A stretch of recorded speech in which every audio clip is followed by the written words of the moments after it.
গত বছর আমাদের পরিচিত এক ভদ্রলোক, গত বছরই সম্ভবত হাজি ক্যাম্পে আমার সাথে দেখা, আমার পরিচিত। তো দেখি সাথে অনেক মহিলা। আমি বললাম এত মহিলা? তো বলো যে আমার ওয়াইফ, দুইজন আমার ওয়াইফ, আরেকজন আমার বোন। তাই বললাম ওয়াইফ দুইজনকে একসাথে হজে নিয়ে যাচ্ছেন, ভালো কথা। তো বোন আবার সাথে, এটা সায়েন্স কি? তো বলে যে সায়েন্স হলো যে আমি একা তো এক বোর ব্যাগ ধরতে পারবো, দুজনটা তো ধরতে পারবো না।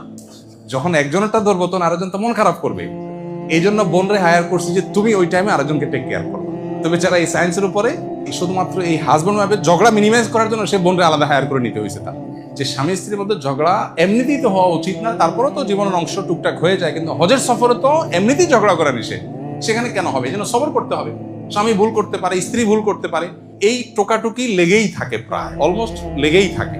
হ্যাঁ, এটা হলো কেন, ওইটা হলো কেন, দেখছো সবাই কি করে, দেখছো সবাই কিরকম কেয়ারি, দেখছো ভাবির হাত ধরে বসে আছে, তোমার কোনো খবর নাই, তুমি দৌড়ে চলে যাচ্ছ।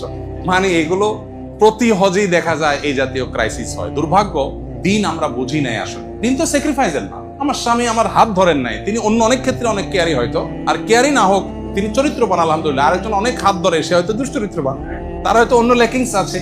সো নিজেকে সান্ত্বনা দেওয়ার চেষ্টাটা আমাদের মধ্যে থাকতে হবে। অনেকগুলো এক্সপিরিয়েন্স আমার জমছে, তো সেজন্য আমি মোটামুটি শিওর হয়েছি যে এই জায়গাগুলোতে শয়তান অনেক বেশি অ্যাক্টিভ হয়ে যায়। আমাদের এর জন্য অনেক বেশি সতর্ক থাকা দরকার এবং শয়তান থেকে আল্লাহর কাছে অনেক বেশি পানা চাওয়া দরকার। আর স্বামী স্ত্রীর মধ্যে ঝগড়া, ওই যে হজ পুরা জিনিসটাতেই ঝগড়া করতে আল্লাহ নিষেধ করেছেন, সেখানে স্বামী স্ত্রী মানে নিজের ঘরের লোক, তার সাথে ঝগড়া, মানে কত ভয়াবহ হতে পারে। ঝগড়াগুলো হয় কি, ব্যাগটা তোমার সামনে দিয়ে দেখছো যে আরেকজন লোক